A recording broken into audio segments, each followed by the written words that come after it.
আসসালামু আলাইকুম সম্মানিত দর্শক শ্রোতা যে যেখান থেকে দেখছেন আমি আজহারুল ইসলাম আপনাদের সকলকে স্বাগত জানাচ্ছি। চলে এসেছি নতুন একটি ভিডিও নিয়ে।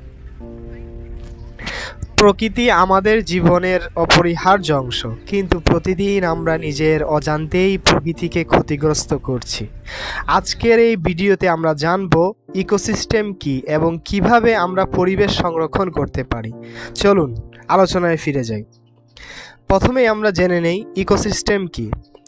ইকোসিস্টেম অর্থাৎ পরিবেশতন্ত্র হলো একটি প্রাকৃতিক ব্যবস্থা যেখানে জীবিত এবং অজীব উপাদান একসাথে থেকে একটি ভারসাম্যপূর্ণ পরিবেশ গঠন করে।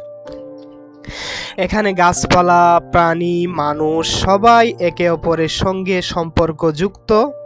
সূর্যের আলো, পানি, বাতাস, মাটি এগুলো অজীব উপাদান হলেও ইকোসিস্টেমের খুব গুরুত্বপূর্ণ অংশ। যদি এই ব্যবস্থার ভারসাম্য নষ্ট হয় তাহলে জীববৈচিত্র্য হুমকির মুখে পড়ে। আসুন আমরা জেনে নেই পরিবেশ সংরক্ষণের উপায়। বৃক্ষরোপণ করুন, বেশি বেশি গাছ লাগান, কারণ গাছ আমাদের অক্সিজেন দেয় এবং পরিবেশকে শীতল রাখে। 2. পুনর্ব্যবহার ও রিসাইক্লিং করুন, প্লাস্টিক, কাগজ, বোতল বা পুনর্ব্যবহারযোগ্য তা পুনর্ব্যবহার করুন। 3. জল ও বায়ু দূষণ রোধ করুন, শিল্প কারখানা বর্জ্য যেখানে সরাসরি নদী বা বায়ুতে না মিশে সেদিকে নজর দিন। 4.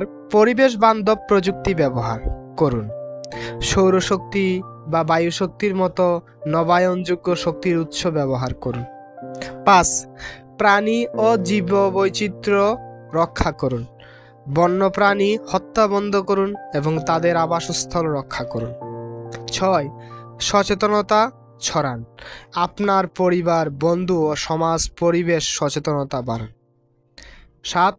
অপচয় কমান, পানি, বিদ্যুৎ, খাবার যে কোনো কিছুর অপচয় রোধ করুন। প্রকৃতিকে ভালোবাসুন, পরিবেশকে রক্ষা করুন, কারণ এই পৃথিবী আমাদের সবার। আপনার একটি ছোট উদ্যোগ হতে পারে বড় পরিবর্তনের শুরু। ভালো লাগলে লাইক দিন, কমেন্ট করুন